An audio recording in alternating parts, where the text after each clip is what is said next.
Hello folks, I'm here today with the Kia EV9. This one's in GT Line S trim, which is right at the top of the trim levels. But they start off at 65 grand for the Air model, going up to about 77, 78 for this one, which as I said is right at the top. It's in this gorgeous blue, sort of slightly satin finish paint. And this one's got 21-inch wheels on it. The Air models come with 19-inch wheels. The other major difference between the two sort of trim levels, there is one in the middle, by the way, which is GT Line. This one's GT Line S. The Air comes with chrome trim and body coloured mirrors. As you can see, this one comes with blacked out trim and black mirrors. Now that price tag makes this the most expensive Kia ever, I think, but certainly also one of the best looking in my opinion.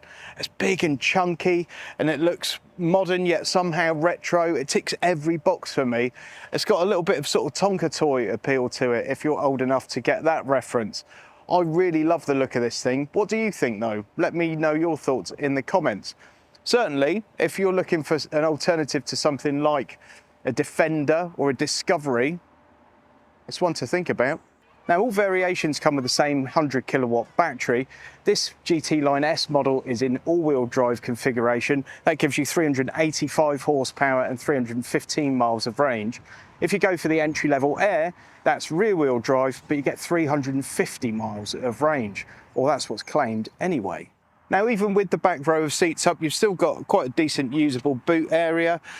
There's also storage there for things like your cables, your parcel shelf, your tyre jollop and your lock-in wheel nut key. You can pop these seats down. Oh, I've just popped the middle row of seats down, so you can also do that from here.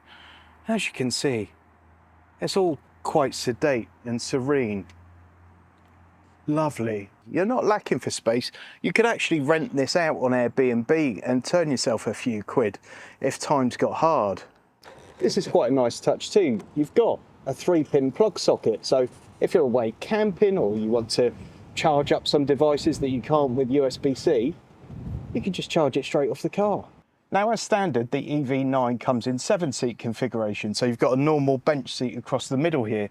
But if you pay an extra grand, you can get this 6-seat configuration. That means you can do this. Ideal if you're camping or something, you've got a little bit of a lounge you can sit and enjoy. Maybe you're flogging some of your old junk down at the car boot sale. Maybe you're part of the horsey set and you want to sit and watch people gallop around. You can do it all from here. And then you can simply swivel back and continue with your journey. You can also turn this thing the whole way round and face the back, but there's not a great deal of legroom if you do that. Maybe useful if you're going to use the car to sleep in. Certainly a really flexible and unique feature. There's just so much to like about this rear cabin, and this 6-seat configuration really works. Obviously, a lot of people will want the 7 seats. If you don't particularly need them, this works brilliantly well because these rear seats become a bit of an executive lounge, really. You've got the armrest, a massively comfortable seat with plenty of adjustment options, heated and cooled in this GT Line S model. You've got a little pouch there, very natty solution for hanging a coat or a jacket or something up on here. Double cup holders, and then look at this. You've got a little table. I mean, that's just so cool. It also doubles up as a drawer, but I can't actually get that to work at the moment, so I'm going to put that back away and continue with my life. You've also got USB-C charging points on the side of the seats, which is a great place to have them. Something you might be familiar with in other Kias. You've got aircon controls up here, so the backseat passengers can control all that. What you don't have controls for are this sunroof. You only get this in the top spec model, but it does let in loads of light here, and it feels a bit of a shame that you can't get that in models like the Air, you know, the base trim model, because it could be a little bit dark in here otherwise. It's a very big cabin. This is a very big car. You can't control it from here, so you'd have to ask the driver or passenger to do that for you, but it looks great. Generally, the quality of everything feels really good and really robust. Everything's well screwed together. This is just a great place for your passengers to travel. And there's just acres of room. Because you don't have that middle seat, it gives you the option to put your leg there, you know. And I'm getting all a bit overexcited about it because it's just so nice in here. I love it. We've also got manual window blinds, and of course getting into the back seat's really easy because you can just step through the middle, or you can press that button there and the seat pulls forward. It's all just so simple. So is it such a good news story in the front? Well, yes, really. The steering wheel feels really big and incredibly chunky, especially down here. So if you've got childlike hands like myself, you may find that a tiny bit too chunky. I don't personally, I think it feels good. All the controls are where you expect them to be, apart from one, which is the start button, which is down here behind the steering wheel, as is the gear selector. It's not very easy to see, and I certainly needed someone to point that out for me when the car was first delivered. Here you've got a little screen for the aircon controls, and it all blends in with the infotainment and the driver information display. As you know, I'm not always a massive fan of having aircon controls and things on a screen, but you do have shortcut buttons here with these little rocker switches, and it works fabulously well. Also set into the dash, you've got some touch sensitive sort of haptic buttons for the major shortcuts for the infotainment system. The infotainment screen itself is very good. You've got wireless Apple CarPlay, you've got Android Auto. The standard sat-nav and everything is also perfectly good. No issues with any of that. Screen's really responsive. You might find the design a tiny bit dark. It's basically in night mode, as you would expect for a lot of systems these days have the option of that, but it seems to be permanently in sort of a night mode.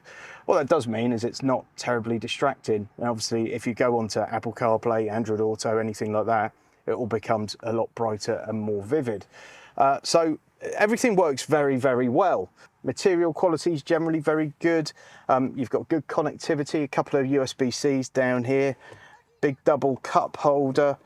We've got wireless charging and a little cubby here. And really, if you look for a feature on a car and think, has it got it? The answer is yes.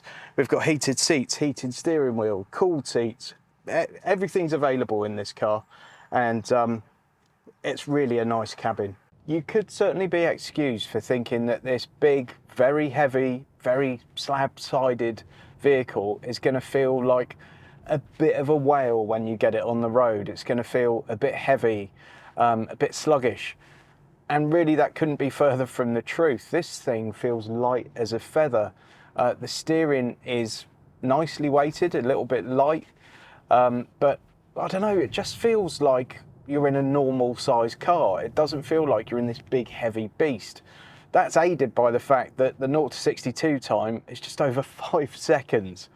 And just get your head around that for a second. A car that looks like this, that's this size, that does 0 to 62 in 5 seconds, it's astounding, really. However, there's no getting away from the fact that this is a big, heavy vehicle, and you can see that when it comes to the economy, the efficiency of driving.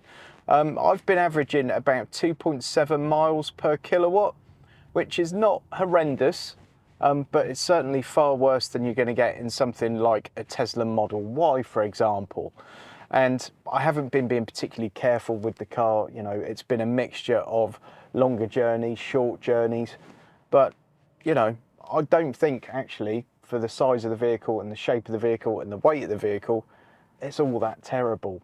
And this being a Hyundai Group car means it benefits from that 800-volt architecture that's now really well tried and tested. And it also means you're able to charge this car very, very quickly, which should mean that sort of perhaps slight lack of efficiency shouldn't be too much of a problem on those longer journeys. The ride quality is really good. Obviously, if you're going over badly damaged roads and really rough surfaces, it's going to pass a few of those bumps and crashes through to you, but it's far better than something like the Tesla Model Y in that regard. It's really a lovely thing to drive. And I've done one quite long trip in this where I've been sort of 2 hours each way, and I didn't really feel any kind of fatigue at the end of it. I've got the seat set to automatically start massaging my lower lumbar every 30 minutes, and it does a wonderful job. You can stretch your legs. You can stretch every part of your body. You can move this seat into just about any kind of position you could possibly think of. And that helps you get a driving position that's perfect for you and your driving style. This really is quite a special car. The other thing that's particularly nice on a long journey is the audio system. It's a really great sound quality, and again, you can tinker with it and get something that really suits you. But whether you're listening to podcasts or music of pretty much any kind, I've thrown at it, and I've got fairly eclectic tastes.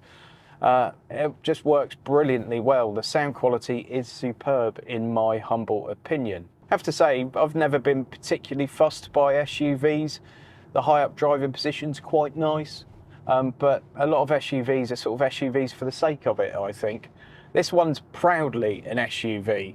You know, it really wears its heart on its sleeve in that regard. It's uncompromising, it's huge, it is flexible, but you can throw everything in this car, plus the kitchen sink, and it's still a lovely thing to drive. I've never been a massive lover of SUVs. I mean, there are some SUVs that I really, really like, but for me personally, I've never been drawn to them in the same way that my wife is, for example. I quite like the high up driving position, that's great, but I always like estate cars. And I think we're living in an age where probably if we could all get used to driving slightly smaller cars, it might be of benefit to everyone, because parking spaces are getting smaller, the roads in our country are as tight as anything, and when you come along in a big hulking beast like this, it only makes life a bit more difficult for everyone else, does it not? However, every fibre in my body wants this car. I absolutely love it. It's just a fantastic thing, and I can't wait to see what Hyundai and Genesis do with their versions of this car, basically, when they come along, because this is a fantastic platform. This is an extremely well thought out, well designed car that delivers on just about all fronts. I would say it's been designed for the American market, because of the size of it, really. You know, we are talking Range Rover proportions here, and whether this is the best thing to take into Tesco's car park or not is up to you, but lots of people drive Range Rovers with no complaints. And would I rather have this over a Range Rover? Absolutely yes, I would. And there are several reasons for that. One being the price. Yes, this is the most expensive Kia we've ever seen, but when you compare it to sort of Range Rover pricing, it seems reasonably sedate. And then you've just got to factor in the warranty and the reliability side of things as well, because you know, this car comes as standard with a 7-year warranty, and if experience tells us anything, you could sort of say you might not need to use it, where if you were getting into something like a Range Rover, experience tells us you probably would need to use it. And that's where this car really stands out. I mean, the headlines for this were always, oh God, it's going to be a 60, 70, 80,000 pound Kia. That's bananas. Who's going to get one? But apply that same rationale to a new Range Rover, and they're not having any problem selling those. And I feel like this has got a lot more going for it. I think the most direct rival to this car, however, is the BMW iX. They're in sort of a similar ballpark when it comes to pricing.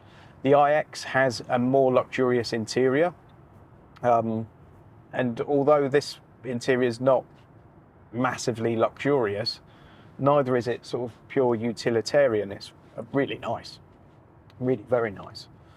The thing that gets me with the two cars is the exterior. Would I rather have the iX or the EV9 based on the exterior looks? EV9 by a long shot. This car just appeals to me massively, and the iX doesn't particularly in terms of its aesthetics. As for the rest of it, this is obviously got 6-seat and 7-seat options. You can turn the seats around. You've got a huge boot if you want to put that back row of seats down. You've still got usable boot with them up. Once again, it's a car that's got a lot going for it. I have to say though, I would want it in this GT Line S spec, because I really want that panoramic sunroof. And I think if you're going to spend 65 grand on a car, what's an extra 12? I did just say that. If you'd like to lease one of these, by the way, have a look at the link in the video description and pinned to the top comment to Lease Loco, because that will take you directly to all the current lease prices on the EV9. Hopefully at the time you click, you'll find a very exciting lease deal available on the EV9. Using that link, by the way, does help support the channel and helps me to make these review videos for you. So please help where you can. The only thing I don't like about this car, and I mean the only thing I don't like about it, is that it bings and bongs at you too much. And every time you get in, you need to turn off one or two things to suit your own personal preference. It's easy enough to do, but it's just a hassle. However, you know, we have to be aware that we're going to have that in every new car soon because of Euro NCAP regulations. So I talk about it in this car, I talk about it in some cars, and it's just because the manufacturers brought it in a little bit earlier than some of the others. But everyone will have it sooner rather than later. If you want a big, rugged beast of an all-wheel drive EV as your daily run around your Chelsea tractor, or actually you're going to use it for something a bit more interesting, this car fits the bill. It's fantastic. It's great. I love it. If I won the Euro Millions tomorrow, this would be one of the first 3 cars that I'd go out and buy. It's that good. Folks, if you've enjoyed this video, please give it a thumbs up. Please subscribe to the channel if you haven't already done so. And, ooh, I've just started getting a back massage. And please click the notification bell. As always, my opinions are honest. They are only my opinion, not a team of people behind me. It's just my opinion, but it's always honest. So if you like completely independent, honest car reviews, maybe this channel's a good place to find them. Now go and click that link to 𝙇𝙄𝙁𝙁𝙄𝙇𝙄𝑼𝙏 down below and pin as a top comment and see how much you can get one of these for. Catch you on the next one.